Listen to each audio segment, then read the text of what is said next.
Hello friends, എല്ലാവർക്കും ഇപ്പം എൻ്റെ പുതിയൊരു വീട്ടിലോട്ട് വീണ്ടും സ്വാഗതം. അപ്പം പല്ലുവേദനയൊക്കെ ആയിട്ട് പല്ലൊക്കെ എടുത്ത് ഇപ്പോൾ ഒന്ന് ഓക്കെ ആയിട്ട് വരുന്നതേ ഉള്ളൂ. അപ്പോൾ ഇന്ന് നമ്മുടെ ജോനക്കുട്ടിയുടെ അംഗനവാടി വരെ ഒന്ന് പോകണമായിരുന്നു. അവൾക്കുള്ള പൊടിയും കാര്യങ്ങളൊക്കെ വന്നിട്ടുണ്ട്. ഞാൻ അതിനൊരു കവറും പിടിച്ചുകൊണ്ട് അവൾ നടക്കുവാണ് ഇങ്ങനെ. ഈ കവർ എന്തിനാന്ന് വെച്ചാൽ നമ്മൾ അമൃതം പൊടിയൊക്കെ കിട്ടും. അപ്പോൾ ഒരു 6-7 കവറൊക്കെ അമൃതം പൊടിയാണ് കിട്ടുന്നത്. അപ്പോൾ അത്രയൊന്നും ആവശ്യമില്ല, നമ്മൾ നമ്മുടെ ആവശ്യത്തിനനുസരിച്ചാണ് വാങ്ങിക്കാറ്. അപ്പോൾ അത് അവളും കൂടെ അവിടെ പിടിച്ച് നിൽക്കും. അപ്പോൾ ഞങ്ങൾ വണ്ടി വിളിച്ചിട്ടുണ്ടെങ്കിൽ ഉച്ച സമയമായതുകൊണ്ട് ഇങ്ങനെ വെയിലും കൊണ്ടൊക്കെ പോകാൻ പാടായതുകൊണ്ട് വണ്ടി വിളിച്ചിട്ടുണ്ട്. അതിൻ്റെ ഇടയിലുണ്ട് ഒരാൾ കാണിച്ച വേഗം കവറൊക്കെ എടുത്ത് തലയിലിട്ടിട്ട് ഇങ്ങനെ കളിയും ചിരിയൊക്കെ ആയിട്ട് ഇങ്ങനെ ഇരിക്കുവാണ് ആൾ. പിന്നെ അതേപോലെ തന്നെ കളിച്ചിട്ട് ആ കവർ എൻ്റെ കയ്യിൽ അങ്ങ് തന്നു. നമ്മുടെ രാധാസിൻ്റെ കവറാണ്. അപ്പോൾ എപ്പോഴും ഞങ്ങൾ പോയിട്ട് എന്തോ എടുത്തതിൻ്റെ ഒരു കവറാണ്. പിന്നെ ആണ്ട് ആ കവർ ഇട്ടുകൊണ്ട് അവളങ്ങ് ഓടിക്കളി, അങ്ങോട്ടും ഇങ്ങോട്ടും എല്ലാം അങ്ങ് ഓടിക്കളി. പിന്നെ ഞാൻ അതിൻ്റെ ഇടയിൽ ഇങ്ങനെ വെയിറ്റ് ചെയ്യുകയാണ്. വിളിച്ചിട്ട് വണ്ടിയും വരാത്തതുകൊണ്ട് എനിക്കങ്ങ് ടെൻഷനായിപ്പോയി. കാരണം ഇനിയിപ്പോൾ 3-3:15 ആകുമ്പോൾ നമ്മുടെ മോൻ വരും. അതിന് മുമ്പിട്ട് തന്നെ പോയി സാധനം വാങ്ങിച്ചുകൊണ്ട് വരണം.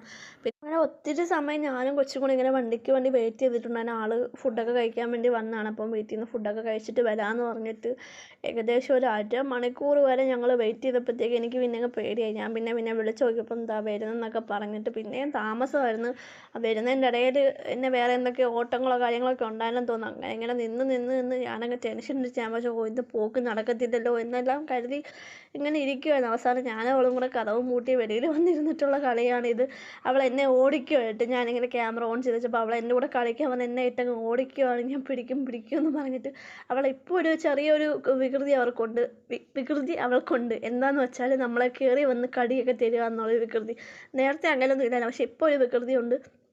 കടിക്കും നമ്മളായിട്ട്. അപ്പം അവിടെ നമ്മൾ റോസാക്കമ്മിലൊരു പൂവ് കിളിച്ചപ്പോഴത്തേക്ക് ആ പൂവ് ഞാൻ പോയി പിച്ചിപ്പോൾ അവൾക്കത് വേണമെന്നും പറഞ്ഞിട്ട് പിന്നെ ഞാനത് അവൾക്ക് നേരെയും കൊടുത്ത്. അതിനുശേഷം നമ്മുടെ ഓട്ടോ എങ്ങനെ വന്ന് സമാധാനമായിട്ട് പിന്നെ സമാധാനം വന്ന് ഓട്ടോ വന്നപ്പോഴത്തേനും എനിക്കങ്ങ് പിന്നെ നമ്മുടെ ഇവിടുന്ന് അവിടം വരെ പോകാൻ ഒരു ഇച്ചിരി സമയമൊന്നുമില്ല, ഓട്ടോയിൽ വേഗം എത്തും. അപ്പോൾ ഓട്ടോയിൽ പോയപ്പോൾ ഞാനിങ്ങനെ എടുത്താണ്. എനിക്കിത് കണ്ടപ്പോൾ ഒരുപാട് ഇഷ്ടം തോന്നി, നല്ല രസമുണ്ടായിരുന്നു. അങ്ങനെ നമ്മുടെ അംഗൻവാടിയിൽ എത്തിയപ്പോഴത്തേനും പിള്ളേരെല്ലാവരും പോയിട്ടുണ്ടായിരുന്നു. ഒരു കൊച്ചങ്ങാണ്ടേ ഉള്ളതിന് അതിന് ഉറങ്ങി എണീറ്റിരിക്കുവാണ്. അപ്പോൾ ഇവിടെ ചെന്നപ്പോഴത്തേനും ഇത് കണ്ടപ്പോഴത്തേക്ക് ഇവൾക്ക് വലിയ ഇഷ്ടമായി. സൈക്കിൾ കണ്ടപ്പോഴത്തേക്ക് അതിൽ കയറി ഇരുന്നങ്ങ് കളിക്കും. അപ്പോഴത്തേക്കും ടീച്ചർ ഓരോ കാര്യങ്ങളൊക്കെ ചോദിക്കുന്നുണ്ട്. എനിക്ക് അവൾ മറുപടിയും പറയുന്നുണ്ട്. പിന്നെ ടീച്ചർ എനിക്ക് ഒപ്പിടാനുള്ള കാര്യങ്ങളൊക്കെ എഴുതി തന്ന് ഞാൻ ഒപ്പൊക്കെ ഇട്ട് പിന്നെ അതിനുശേഷം എൻ്റെ ഫോട്ടോ എടുപ്പൊക്കെ ഉണ്ട്. ഫോട്ടോ എടുപ്പൊക്കെ കഴിഞ്ഞിട്ടാണ് പിന്നെ അതാണ്ട് അടുത്ത ബുക്കെല്ലാം എടുത്ത് വെച്ചിട്ട് പിന്നെ ഒരു 1-2 ബുക്കിലൊക്കെ നമ്മൾ ഒപ്പിട്ട് കൊടുക്കണം. പിന്നെ അവരിത് എല്ലാ മാസത്തെയും വന്ന് വാങ്ങിക്കുന്നതിൻ്റെ ഒരു ഇതൊക്കെ ഫോട്ടോ എടുപ്പും കാര്യങ്ങളും രജിസ്റ്റർ ചെയ്തിട്ട് പിന്നെ നമ്മുടെ ഫോണിൽ അതിൻ്റെ മെസ്സേജും കാര്യങ്ങളൊക്കെ വരും. അതിനുശേഷം എന്നിട്ട് ഇവളതിനകത്തുനിന്ന് ഇറങ്ങുന്നുമില്ല. ഞാൻ പറഞ്ഞു വാടാ പോവാന്ന് പറഞ്ഞിട്ട് അങ്ങനെ ഒരുവിധം സമാധാനം വെച്ച് പിന്നെ വരണേ എന്നൊക്കെ പറഞ്ഞാണ് ഞങ്ങൾ അവിടുന്ന് പോകുന്നത്. അപ്പം